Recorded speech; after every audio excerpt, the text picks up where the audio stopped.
So many symbiote statues. We have Venomized Ghost Rider, Venomized Wolverine.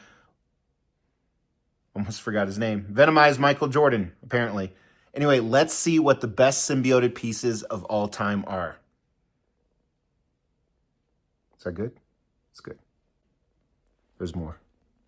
Gonna give it to you. Wait for you to get it on your own.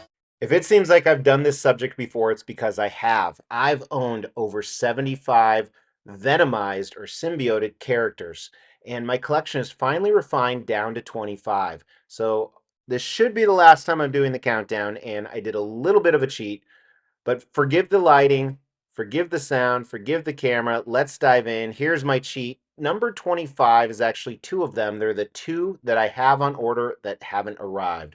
One is a Venomized Juggernaut, you can see right here. And the other is a Carnageized Joker. So remember, this is a symbiote. It can be anything within that storyline.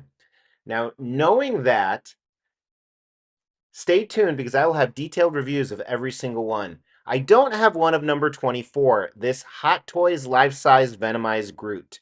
I didn't get any video of him, but I just thought he's cute and he's 24. 23 is this Magneto. Again, I apologize about the lighting. This is in a room without lights set up, but this is actually based off a cover. So it's a diorama, Venomized Magneto. You can see the comic cover in the back, multiple switch outs. Comes in at number 23. It's one of my least favorites, and I'm not sure why, but I'm glad that I have it. Number 22 is this Venomized Ghost Rider. So again, this is a huge bulky piece, and there is a comic cover. It's not based off that comic cover, but most of these, even though it seems really weird, there is comic basis for most of these. But Venomized Ghost Rider comes in at 22. Now, number 21 is a little bit different. It's a DC character, so obviously this is violating all comics, and this has one of the coolest hidden features. When you look at it from the side, his cape actually makes a Venom sign. So this is the pairing piece for the Carnageized Joker that you saw. I'm going to put these two together. It's an incredible piece, but I think it's rated lower because it defies all the laws of comics, mixing DC and Marvel together. You can kind of see the Venom head there. 20 is my most recent acquisition. It's Riot. So Riot was part of the Life Foundation. He was in Venom's first comic series. He was also featured as the main villain. As a reminder, I have detailed videos of every single one of these statues. So if you want to know more, you can go and check those out. But the Riot's kind of boring because the character's kind of boring. That's why he comes in here. Number 19 would be lower on the list. It is this Venomized Miles Morales. The reason it's a little bit higher is this has true comic basis from an amazing storyline, King in Black, and it actually comes in with switch outs where you can make it look like a normal Miles Morales with Doc Ock tentacles. There's the additional portrait. All of these have tons of very cool switch outs, but that's what ranked him there. 18 is going to surprise people. I am not judging Thanos on Throne from Sideshow. Thanos on Throne from Sideshow is one of the best licensed statues ever made. However, with these Venomized pieces, he's not what I would say is my favorite, and that's why he comes in where he does on this list. Again, amazing statue without the symbiote pieces. People are going to think I am crazy for this next one, but it's the Jack of the Dust Venom Skull. So first of all, I want to show you, like, look at the dust on this. Remember, it's from a company called Jack of the Dust. That's not dust. That is the paint job. It is absolutely crazy looking. And it's just such a unique creation, which is why it earns where it earned in the countdown. This Venomized Mary Jane is actually based off a comic cover. It's simple, but it's elegant and unique. One of my good friends gave me that comic cover that matches this statue. And what I really like about this, like I said, it's not super complex.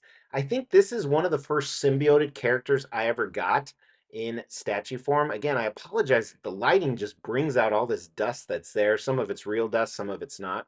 Anyway, moving on. This symbioted Spider-Man, I'm actually leaving the collection. He comes in at number 15. He's on a payment plan. In my opinion, this is the best transformation Spider-Man we've ever seen. If you remember the original review, you can actually see his suit underneath the black, which is pretty cool. Again, lighting doesn't do it justice. We've seen a lot of Venomized Hulks lately. And while I don't think this number 14 is the best, it's the best in my collection. Has multiple arm switch outs and head switch outs. Again, there's some amazing comic basis for this that I absolutely love. It was either Absolute Carnage or King in Black, but comes in at number 14. Number 13 is based off a comic cover as well, Venomized Loki. You can see the cover. The statue is based exactly off of that. but it has some really cool display options, other portraits. I always love when it has extra heads or extra stands for the heads when it has cool heads. That also moves it up in the list for me as well. Now we're getting to another Venom piece. Again, this camera, there's not dust on this. I swear to God, what I don't know what's going on, but it looks dusty. It's not. This is the end. This is a cool ass Venom piece from a weird story. You can see it's actually based off the cover where he's millions of years old and he can destroy planets with that gun. This lighting is killing me because I know they're not that dusty. A lot of people will be shocked that I put this Venomized Wolverine at number 11. We've seen a lot of Venomized Wolverines. Again, great comic basis for this. While it's not based on the cover, has all these different switch out portraits. This is definitely the best of the Venomized Wolverines out there. But he comes in at number 11 on our list because I just think there's better ones, including this Carnage. Now, this is really difficult because there are so many great Carnage statues out there. I remember doing a video where I actually compared 5 or 6 at the same time. Look at all the additional heads they have for it. Some of those are for another character you're going to see come up. But I really love this Carnage. To me, it's almost the perfect Carnage with the different display options. Coming at number 9 is my only true Venom statue. So this is also based off a comic cover. For some reason, well, I don't think it's the best Venom statue out there. It's the favorite one that I've ever had, if that makes sense. It just represents him the best. So for some reason, I've kept it all the time. Maybe it's the dynamic motion. I'm not sure. Number 8 is half of a statue. So this is a transformation Eddie Brock. And with this guy, there was actually a bunch of switch outs where the portraits look better, but he came with a completely transformed Venom that I ended up selling. But he's still cool as hell. This number 7 was one of the craziest Spider-Man statues, craziest assemblies, craziest breaks you've ever seen, but it still holds up as an absolutely amazing statue.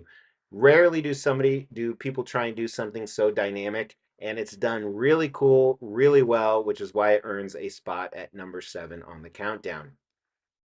Number 6 might be because of my affinity to the character, based off a comic cover as well. It's a throne piece. Noel, to me, the second coolest Marvel villain, other than Thanos. I just love King in Black series. I love how powerful Noel is. I love his storyline, and this statue is the perfect representation of him. Not just because it's based off of a cover, it's just cool as hell. Number 5 is that companion piece to the Wolverine. I like the X-23 way better. While Wolverine might have better display options, better switch outs, they're actually displayed right next to each other. I just really, really love this piece. I think they captured her perfectly. And again, comic basis. Number 4 is Toxin. So this is the Son of Carnage from a great 5 issue, I think it's 5 issues miniseries. I have a CGC cover behind it there. And I love this character. I love this statue. I think at one time this ranked number 1. Look at those different portraits, has the portrait display for it. Big fan of this Toxin statue. It's going to be one of the last of the Symbiote collection to go, but not number 3. Number 3 is from a What If comic. What if Venom had possessed Deadpool? This is such a cool statue, despite the fact that a scammer, piece of shit scammer, made it. Again, awesome portrait displays right here. Some really cool switch outs with the arms. I love this Venomized Deadpool. Number 2, people are going to think I'm nuts. The reason I love this statue is it's based off 2 different comic covers because there's so many switch outs. It's almost like it's 2 statues in one, and there are 2 characters, so almost 4 statues in one. And it's so clever, never been done before, based off some amazing J. Scott Campbell art. I think they only made 20 of these, if not 25, so really rare. Well, it's not my favorite statue. I think it's the second best of the Venomized pieces. Now, almost all of those were customs. A licensed one wins number 1. PCS's Carnage Fine Art Bust. Maybe it's because it's from Maximum Carnage, which was one of my favorite comic stories growing up and even as an adult. Maybe it's because it's done so well. Just a cool, crazy concept. I am not getting the Venom piece. There are some things I didn't dig about it, although it would look great next to this. So that ends the countdown. And the one thing I want to tell you that's kind of crazy is I went through this. I've had so many different Venom statues. I've done so many different countdowns, and it's funny. Not only will the same pieces move, but there's different pieces each time. A lot of pieces that are no longer in the collection, like you can see in the video behind you. And wait, There's more coming up, but just your preference changes over the years, or your appreciation does. So, for example, in the first countdown I ever did, right here, every single one of these Venom statues, at one time, most of these, are a lot of them, at least half were Grails. I don't own any of them anymore, which just blows my mind because they are some really amazing Venom statues. I don't own one single one, but I hope you enjoyed what I hope to be the last Symbiote countdown. Thank you so much for tuning in. I really appreciate it. Yes, we're still giving away $1,000 statues at every 5,000 subscriber milestone. You have to make sure you're subbed to the channel, you like the video, and then leave a comment. We're going to pick a random comment on a random video and give away those statues. In the meantime, check out some of these other videos and my social media. Talk to you soon. Take care.